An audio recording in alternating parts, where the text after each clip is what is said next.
Hello and welcome to another episode of Tea Time with Eddie. I'm right now in the Parkway, fairly close to where I live, an area that I do have many memories of wandering through with various states of mind. This is a place that I have gone to quite frequently in my youth with friends, in which we would envision giant castles that we would have to lay siege upon, and damsels in distress that we would have to perhaps rescue. Or perhaps it was large demons of a sort that we had to cleanse from a world that is plagued by evil of some sort.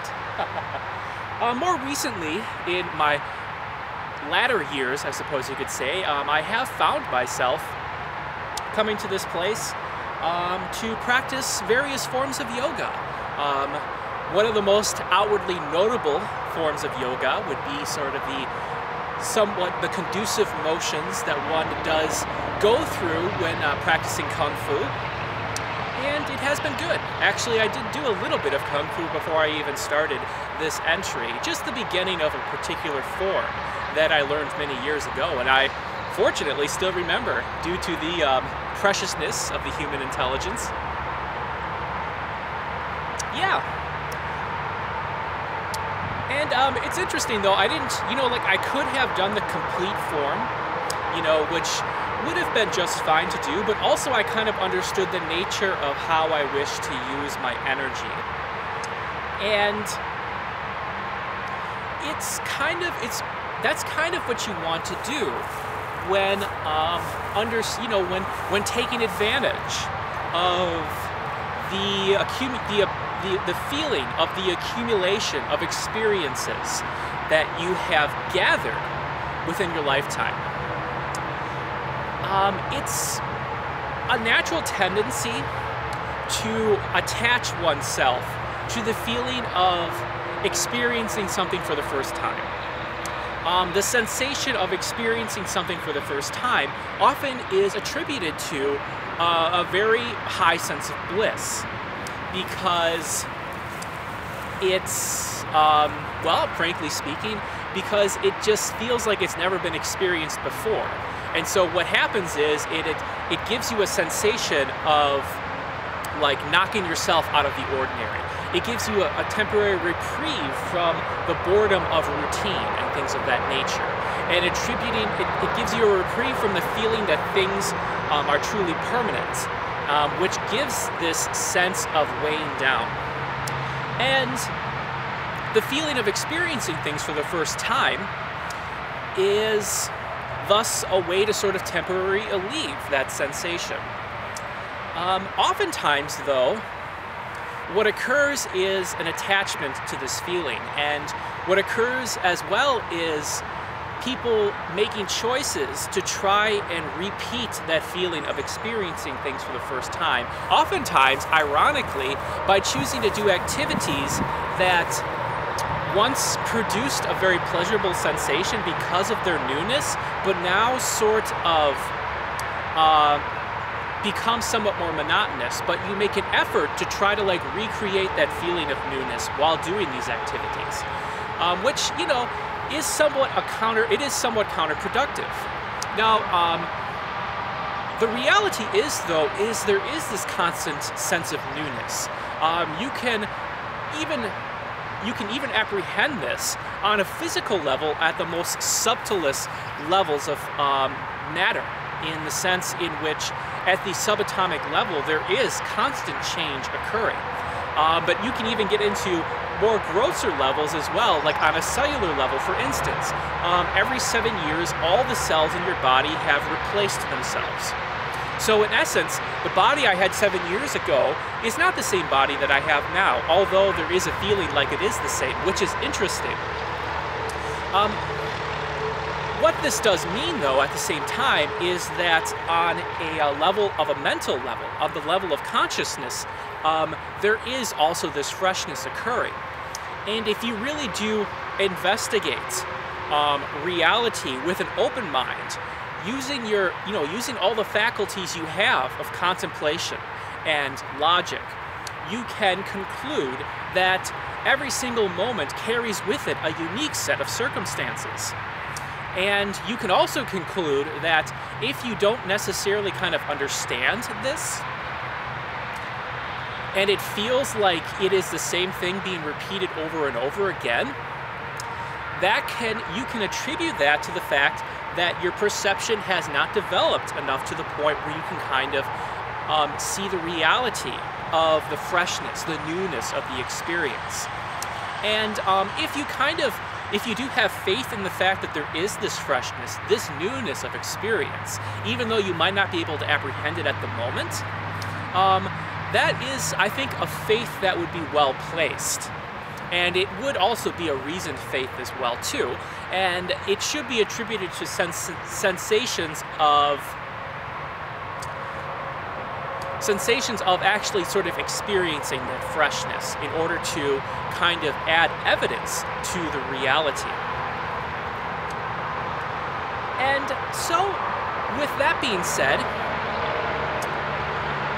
that, I suppose, is the theme of what I wish to talk about, in that the freshness of every single moment with an appearance is always prevalent. And every single moment of appearance carries with it this unique set of circumstances coming together. And once you understand this uniqueness, and once you understand all of these unique circumstances coming together at this particular moment, both within a mental level of your perception and also the appearance of a physical level that can be like apprehended with your sense organs, once you understand this, there is no more need to add anything to the experience. There is no need to sort of like weigh or measure it based off of past experiences, based off of a particular sort of like agenda of any kind. Because what is then occurring at that point is you're trying to sort of extend this uniqueness and make it last longer than it actually can. And thus you are also sort of misapprehending the current uniqueness that is happening while you're doing this particular kind of analysis. I wouldn't necessarily say analysis, actually, while you're doing this particular kind of labeling, or to quote a term, to quote a word that I think is very appropriate, conceptualization. And if one were to kind of, if I were to state sort of the nature of how I am conducting myself in this world at this time, it is a very, very amazing journey. It is a journey in which actually, in many ways, does have a certain appearance of monotony to it. If I were to, for instance, compare the perception that I had 5 or 6 or 7 years ago, especially like 7 years ago, to the perception that I have now, if I were to go back 7 years ago and perceive exactly how I'm conducting myself now, it would be very difficult to live the way I am living, because there would be this appearance of monotony to a certain extent. But that would be due to the fact that I would be unable to sort of like have reasoned faith, have confidence in the actual like newness and freshness, in the impossibility of monotony. And I would thus, and that's why, 7 years ago in particular, I did many, perhaps you could say much more outward displays to try to like shake the foundations of routine and ordinary, and ordinary living and such. As opposed to now, where there isn't necessarily that much of a need to do such things, because on a subtle level I am doing that more so.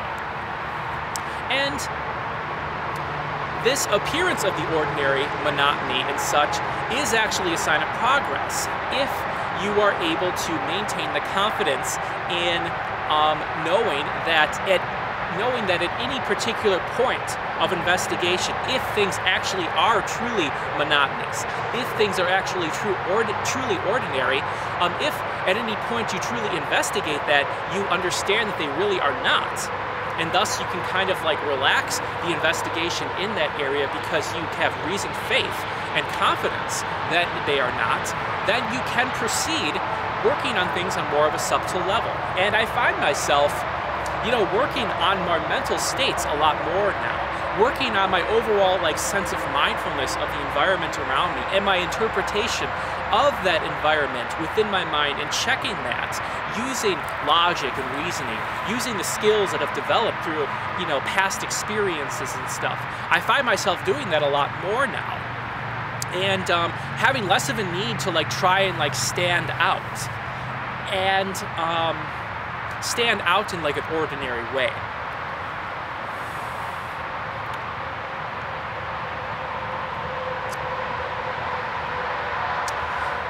And, yeah.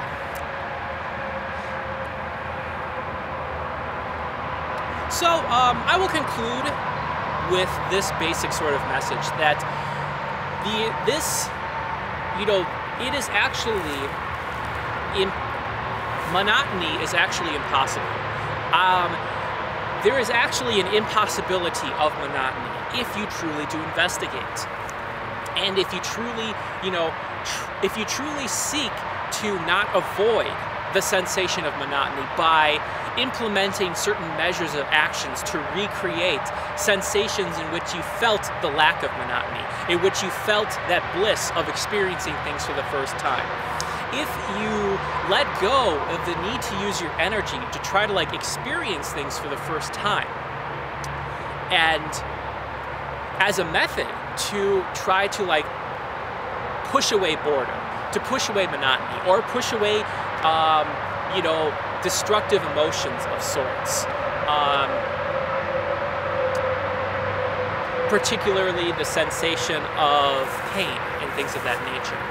If you are able to let go of trying to avoid these things and actually sort of, facing them by understanding that the experience of occurrence of the first time is happening right now, and also being able to experience that with the accumulation of experiences that you have within your intelligence, then there is no particular need to try and become, there is no particular need to fight off boredom. There is no particular need to, be afraid of being ordinary, essentially. And with that, I wish you all a good day, and have tea when it is time, and make sure that within the mind you are constantly in that state of freshness. Otherwise, you might cling on to something that has already transpired and not notice what is happening right now. Peace in.